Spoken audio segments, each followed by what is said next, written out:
Farhan Beg. Today we will discuss about Geography Chapter 1 Resources and Development. आज हम बात करेंगे रिसोर्सेज और डेवलपमेंट के बारे में। क्या होते हैं आखिर रिसोर्सेज? हर वो चीज़ जो हमारे एनवायरनमेंट में अवेलेबल है और हमारी ज़रूरतों को पूरा करती है, बशर्ते इसके कि वो टेक्नोलॉजिकली एसेसिबल हो, इकोनॉमिकली फिजिबल हो और कल्चरली एक्सेप्टेबल हो, वो रिसोर्स कहलाती है। ठीक है, अब इन वर्ड्स का हम मीनिंग पहले समझ लेते हैं कि टेक्नोलॉजिकली एक्सेसिबल का मतलब क्या होता है।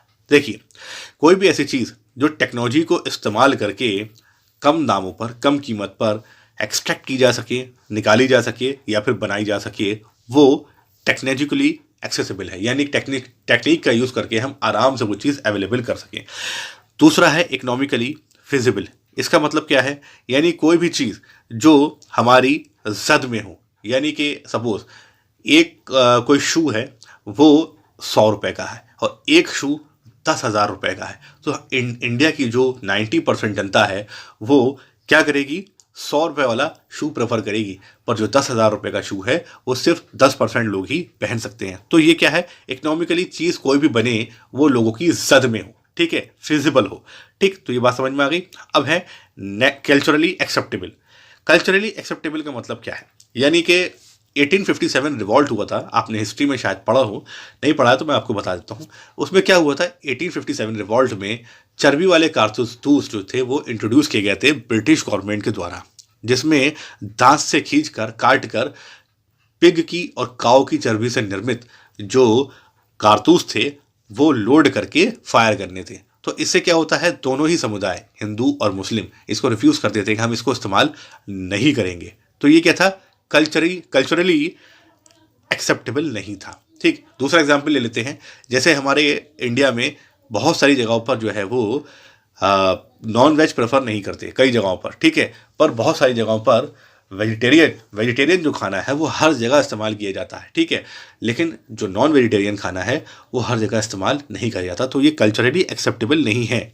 जो प्रोसेस है ट्रांसफॉर्मेशन का, चीज़ों जो हमारे आसपास अवेलेबल है हमारे एनवायरनमेंट में, इसको ट्रांसफॉर्म करने का जो प्रोसेस है ये डिपेंडेंट है किस रिलेशनशिप पर?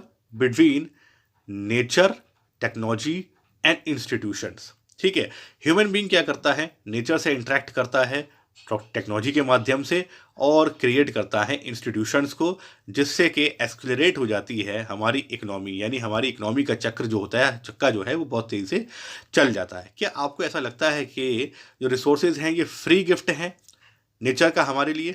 बहुत से लोगों का ऐसा मानना है, लेकिन ऐसा है नहीं। ठीक है, रिसोर्सेज क्या है?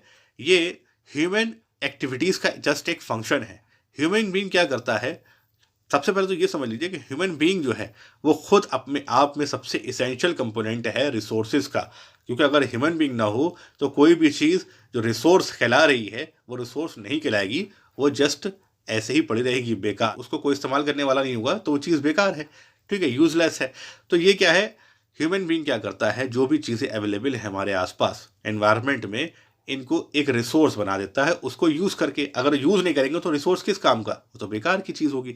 अब रिसोर्सेज को हम क्लासीफाइड कर सकते हैं इस तरह से। देखिए, रिसोर्सेज क्या है? क्लासीफाइड किए जा सकते हैं on the basis of the origin, biotic और एबायोटिक होते हैं। On the basis of the exhaustibility, renewable और नॉन रिन्यूएबल होते हैं। On the basis of the ownership, ये इंडिविजुअल हो सकते हैं, कम्युनिटी के हो सकते हैं, नेशनल हो सकते हैं, इंटरनेशनल हो सकते हैं। और on the basis of the status of development, potential, developed stock and reserves, इन सब के बेसिस पर हम जो रिसोर्सेज हैं उनको क्लासीफाइड कर सकते हैं। डोंट वरी, मैं इसको बहुत आराम से काफ़ी डिटेल में डिस्कस करूंगा पार्ट 2 में, नेक्स्ट स्लाइड में, ठीक है। अभी हम सिर्फ ये देख रहे हैं कि इंट्रोडक्शन देख रहे हैं कि रिसोर्सेज एक्चुअल में होते क्या है। चलिए देख लीजिए कि रिसोर्सेज कितने तरीके के होते हैं। एक तो देखिए, रिसोर्सेज क्या होते हैं? नेचुरल होते हैं, ठीक है। कुछ रिसोर्सेज कैसे होते हैं? नेचुरल होते हैं। और कुछ कैसे होते हैं? ह्यूमन मेड होते हैं, ठीक है। कुछ कैसे होते हैं? ह्यूमन मेड होते हैं। स्ट्रक्चर्स और इंस्टीट्यूशंस आ जाते हैं। फिर कुछ चीज़ें होती हैं जो क्वांटिटी या क्वालिटी के बेसिस पर बनती हैं, ठीक। नेक्स्ट है नेचुरल रिसोर्सेज के दो कंपोनेंट्स हैं, एक है रिन्यूएबल, दूसरा है नॉन रिन्यूएबल। रिन्यूएबल के में क्या है? कंटिन्यूस और फ्लो, दो कंपोनेंट हैं रिन्यूएबल के, एक कंटिन्यूस और फ्लो, जैसे हम विंड और वाटर। दूसरा है बायोलॉजिकल। अब बायोलॉजिकल के भी दो कंपोनेंट, नेचुरल वेजिटेशन, फॉरेस्ट जिसे हम कहते हैं, दूसरा है वाइल्ड लाइफ। ठीक है, ये सब क्या है, बायोलॉजिकल के कंपोनेंट है। नॉन रिन्यूएबल में कौन से आ जाते हैं, रिसाइक्लेबल लाइक मेटल्स, और non recyclable fossil fuels like coal and petroleum. तो ये सब क्या है, ये रिसोर्सेज के बारे में मैंने आपको यहाँ पर पूरी इन्फॉर्मेशन दे दी है।